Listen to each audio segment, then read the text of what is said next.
کہ ان کے اقوال کوٹ کیے جاتے تھے. جیسے ہم وہ تقریر کرتے ہیں تو کبھی علامہ اقبال کا حوالہ دیتے ہیں، ان کا شعر کوٹ کر دیتے ہیں، کبھی کسی اور کا. تو یہ بھی اصل میں عرب میں خطباء اور شعراء جانتے تھے کہ یہ لقمان جو ہے یہ بہت ہی حکیم اور دانا انسان تھے، اور ان کے اقوال جو ہے کوٹ کیے جاتے تھے اشعار میں بھی اور خطبات میں بھی. تو اللہ نے بتایا کہ دیکھو یہ لقمان بھی جو اپنی سلامتی طبع اور سلامتی فکر کی وجہ سے جہاں تک پہنچا، وہ وہی اصول ہے کہ جن کی طرف محمد تمہیں دعوت دے رہے ہیں صلی اللہ علیہ وسلم. وَلَقَدْ آتَيْنَا لُقْمَانَ الْحِكْمَةَ، اور ہم نے لقمان کو دانائی عطا کی. دانائی کا نتیجہ کیا تھا؟ انشکر للہ، کہ شکر کرو اللہ کا. دانائی کا تقاضا، فطرت کی سلامتی کا تقاضا کیا ہے؟ جو بھی آپ کے ساتھ بھلائی کرے اس کے لیے ایک احسان مندی کے جذبات آپ میں پیدا ہونے چاہیے. اگر نہیں ہو رہا ہے تو فطرت جو ہے پرورٹڈ ہے، بس ہو گئی. جو بھی بھلائی کرے.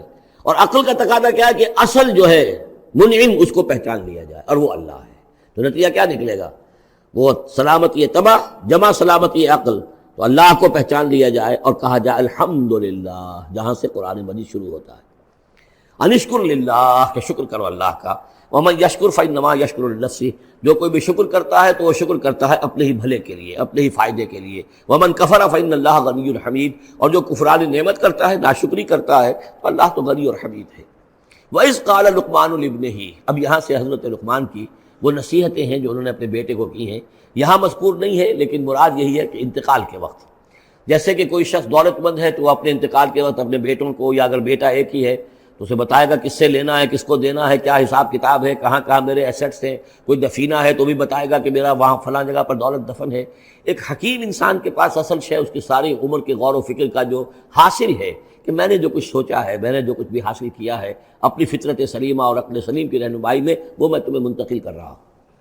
وَإِذْ قَالَ لُقْمَانُ لِابْنِهِ وَهُوَ يَعِظُهُ، یاد کرو جب کہ کہا لقمان نے اپنے بیٹے سے اور وہ اسے نصیحت کر رہے تھے. یا بنی لا تشرک باللہ، نمبر 1 اللہ کے ساتھ شرک مت کیجو. ان الشرک لظلم عظیم، یقیناً شرک بہت بڑا ظلم ہے، بہت بڑا ظلم، سب سے بڑی ناانصافی. عربی زبان میں ظلم کہتے ہیں وضع الشیء فی غیر محلہ، کسی شے کو ہٹا کر اس کے اصل مقام سے ہٹا کر کہیں اور رکھ دینا، یہ ظلم ہے. اللہ خالق ہے تنہا، باقی سب مخلوق ہے. اب آپ نے مخلوق میں سے کسی کو اللہ کے برابر کر دیا، یا اللہ کو کسی اعتبار سے گرا کر مخلوق کی صف میں لا کے کھڑا کر دیا، تو اس سے بڑا شرک، اس سے بڑی ظلم، اس سے بڑی ناانصافی، اس سے بڑا ظلم کوئی نہیں. وَإِذْ قَالَ لُقْمَانُ لِابْنِهِ وَهُوَ يَعِظُهُ يَا بُنَيَّ لَا تُشْرِكْ بِاللَّهِ إِنَّ الشِّرْكَ لَظُلْمٌ عَظِيمٌ. اور اس کے بعد فوراً ہی اللہ تعالیٰ نے اپنی طرف سے ایک بات ایڈ کی ہے. یہ چوتھا مقام آ گیا ہے کہ جہاں اللہ کے حق کے فوراً بعد والدین کا حق. ظاہر بات ہے کہ حضرت لقمان کو یہ بات کچھ یعنی مناسب نہیں معلوم ہوئی کہ وہ اپنا حق بھی بیان کریں، لہذا اس کی تکمیل کر دی ہے اللہ تعالیٰ نے. وَوَصَّيْنَا الْإِنسَانَ بِوَالِدَيْهِ، اور ہم نے وصیت کی انسان کو اس کے والدین کے بارے میں، اور والدین میں سے بھی خاص طور پر والدہ، اس لیے کہ زیادہ مشقت وہ جھیلتی ہے، زیادہ تکلیفیں بچوں کی پرورش میں ماں کو برداشت کرنی پڑتی ہے. وَوَصَّيْنَا الْإِنسَانَ بِوَالِدَيْهِ حَمَلَتْهُ أُمُّهُ وَهْنًا عَلَىٰ وَهْنٍ، اسے اٹھائے رکھا، وہ جو حمل ہے اس کے اپنے جسم کے اندر اٹھائے رکھا اس نے اس کو، وَهْنًا عَلَىٰ وَهْنٍ، کمزوری پر کمزوری جھیل کر. وَفِصَالُهُ فِي عَامَيْنِ، پھر اس کا دودھ چھڑانا ہوا 2 سال میں سے. پھر یہ کہ پہلے 9 مہینے تو جونک کی طرح اس کے جسم کے اندر خون چوستا رہا، اور اس کے بعد پھر جو ہے دودھ اس کا جو ہے پیا ہے، تو وہ بھی اس کی توانائیاں اور اس کی قوت ہی ہے کہ جو دودھ کی شکل میں اس کے لیے غذا بنی ہے. انشکر لی ولوالدیک، کہ شکر کرو میرا اور اپنے والدین کا، الی المصیر، اور میری طرف تم کو لوٹ کر آنا ہے. اب دیکھیے جیسے میں نے وہاں عرض کیا تھا کہ سورہ عنکبوت میں اور اس میں بڑی مناسبت ہے ان دو میں، وہ مضمون اب یہاں بھی آ رہا ہے کہ اگر یہ 2 حق ٹکرا جائیں، ایک حق اللہ کا ہے شرک نہ کیا جائے، ایک حق والدین کے ساتھ حسن سلوک ہے، اب یہ ٹکرا گئے، والدین کہہ رہے ہیں شرک کرو، اب کیا کریں؟ وَإِن جَاهَدَاكَ عَلَىٰ أَن تُشْرِكَ بِي مَا لَيْسَ لَكَ بِهِ عِلْمٌ، اگر وہ تم سے جہاد کریں، تم پر دباؤ ڈالیں، تم سے لڑیں، تم سے جھگڑیں، اور تمہیں مجبور کریں کہ تم شریک کرو اور شرک کرو میرے ساتھ ایسی چیز کا کہ جس کا تمہارے پاس کوئی علم نہیں ہے، فَلَا تُطِعْهُمَا، تم کا کہنا مت مانو. وہاں پر بھی یہ مضمون آ چکا، یہاں دوبارہ آ گیا کہ ان کے حقوق ایک حد تک ہیں، اس سے آگے بڑھ کر وہ اللہ کے حقوق پر ڈاکہ ڈالنے لگے. بازی بارش بابا ہم بازی، ان کے حقوق اللہ کے حقوق کے برابر نہیں ہو سکتے، ان کے حقوق اللہ کے حقوق سے فائق نہیں ہو سکتے، اس کے نیچے ہیں. تو شرک نہیں. البتہ یہاں یہ ذہن میں رکھیے کہ شرک صرف بت پرستی کو نہیں کہتے، لا تشرک، شرک کی کوئی قسم بھی ہو.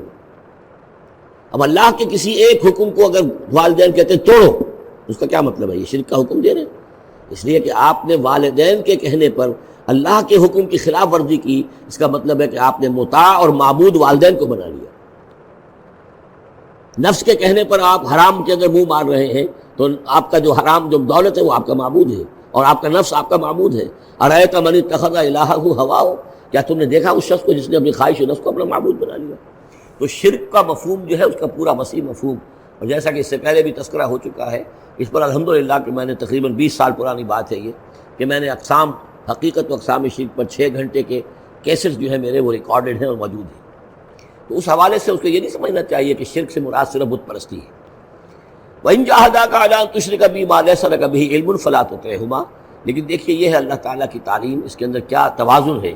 اس کا یہ مطلب نہیں ہے کہ والدین کے سارے حقوق ہی ساقط ہو گئے۔ اگر والدین مشرک ہیں، تمہیں شرک کرنے کا حکم دے رہے ہیں، تو ان کا یہ حکم تو نہیں مانو گے، لیکن ان کے ساتھ حسن سلوک پھر بھی کرنا ہے۔ والد تو ہے نا، وہ والدہ تو ہے نا۔ وَصَاحِبْهُمَا فِي الدُّنْيَا مَعْرُوفًا، دنیا میں ان کے ساتھ رہو بہتر انداز میں، صحیح انداز میں خدمت ان کی کرو، اگر انہیں ضرورت ہے تو اپنا مال ان پر خرچ کرو۔ اس کے اندر یہ نہیں ہوگا کہ سارے حقوق ساقط ہو گئے، اب انہیں گالیاں دینی شروع کر دو یا ان کو جو ہے ستانا شروع کر دو، نہیں۔ لیکن اگر وہ اللہ کے حکم کے خلاف کوئی حکم دیتے تو مت مانو۔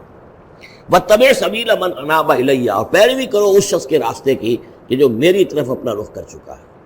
یعنی والدین کا اتباع نہیں ہے، والدین کی اطاعت نہیں ہے، والدین کے ساتھ حسن سلوک ہے۔ اطاعت ہوگی اگر اللہ کی اطاعت کے مطابق، اس کے دائرے کے اندر تو اطاعت بھی ہوگی، لیکن بالفعل اور آزادانہ کوئی اطاعت نہیں والدین کی۔ کہیں بھی قرآن مجید میں نہیں آیا اپنے والدین کی اطاعت کرو۔ کیا حکم دیا گیا؟ حسن سلوک، نیک سلوک، ان کی ضرورت، ان کی خبر گیری ہے، ان کی خدمت ہے، ان کی ضروریات کا لحاظ رکھنا، اس کا حکم ہے۔ باقی پیروی کرو اس شخص کی جس نے اپنا رخ میری طرف کر لیا ہے، وہ کوئی بھی ہے۔ پہلے انبیاء ہوتے تھے، انبیاء کی پیروی کرو، اب انبیاء نہیں ہیں، انبیاء کے خادم ہیں۔ انبیاء کی امتوں میں جو شخص بھی اٹھا ہے دین کی دعوت لے کر، جس نے اپنا رخ کر لیا ہے، جس نے کہا میں چل رہا ہوں اللہ کے راستے میں، کون میرا ساتھی بنتا ہے، تو پیروی کرو اس کی۔ وَاتَّبِعْ سَبِيلَ مَنْ أَنَابَ إِلَيَّ، پیروی کرو اس شخص کے راستے کی جس نے اپنا رخ میری طرف کر لیا ہے۔ ثُمَّ إِلَيَّ مَرْجِعُكُمْ، پھر میری ہی طرف تم سب کا لوٹنا ہے۔ والدین بھی یہی آ جائیں گے میرے پاس، تم بھی آ جاؤ گے۔ فَأُنَبِّئُكُم بِمَا كُنتُمْ تَعْمَلُونَ، پھر میں تمہیں جتلا دوں گا جو کچھ کہ تم کرتے رہے تھے۔ اب یہاں بیچ میں جو آ گیا اللہ کی طرف سے آ گیا، یعنی حضرت لقمان کی نصیحت صرف ابھی ایک آئی تھی، یا بنی لا تشرک باللہ ان الشرک لظلم عظیم، اے میرے بچے شرک مت کرنا اللہ کے ساتھ، اس لیے کہ شرک جو ہے بہت بڑا ظلم ہے، بہت بڑی ناانصافی ہے۔ دوسری وصیت ان کی کیا ہے؟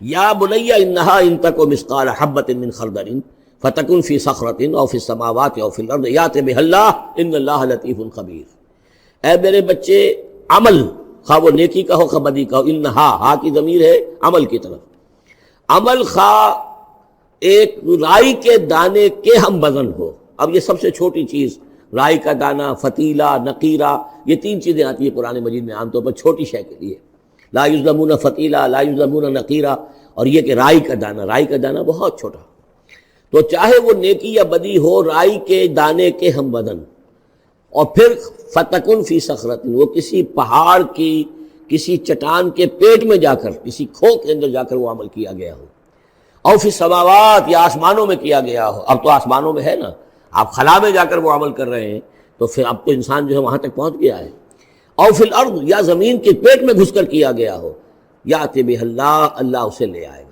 یعنی انسانی اعمال، انسان اشرف المخلوقات ہے، اور انسانی اعمال ایسی گھٹیا چیز نہیں ہے کہ ایسے ضائع کر دے اللہ، چاہے وہ نیکی ہے چاہے بدی۔ فمن یعمل مثقال ذرۃ خیرا یرہ ومن یعمل مثقال ذرۃ شرا یرہ، لیکن عمل ضائع نہیں ہوگا، چاہے وہ رائی کے دانے کے برابر ہو، پھر چاہے وہ کسی چٹان میں گھس کر کیا گیا ہو، کسی پہاڑ کی کھو میں کیا گیا ہو، چاہے وہ خلا اور فضا کی پہنائیوں میں کیا گیا ہو، چاہے وہ زمین کے اندر سرنگ کھود کر کیا گیا ہو، یأت بہ اللہ ان اللہ لطیف خبیر، یقیناً اللہ تعالیٰ باریک بین ہے، باخبر ہے۔ اب 2 چیزیں آ گئیں، اللہ کے ساتھ شرک نہیں، اور اعمال کے بارے میں دیکھ لو، نیکی اور بدی کے نتائج نکل کر رہیں گے۔ اس سے آگے بعد بعد الموت کا یہاں تذکرہ نہیں ہے، اس سے بعد جنت اور دوزخ کا، اس لیے کہ یہ چیزیں معلوم ہوتی ہیں پھر نبی کے بتانے سے۔ اصولی طور پر جو چیز حکمت سے انسان جہاں تک پہنچ سکتا ہے وہ 2 ہے، ایک خالق اور اس کے ساتھ شرک نہ ہو، اور نمبر 2 اس اعمال انسانی ان کا ضرور بدلہ ملے گا۔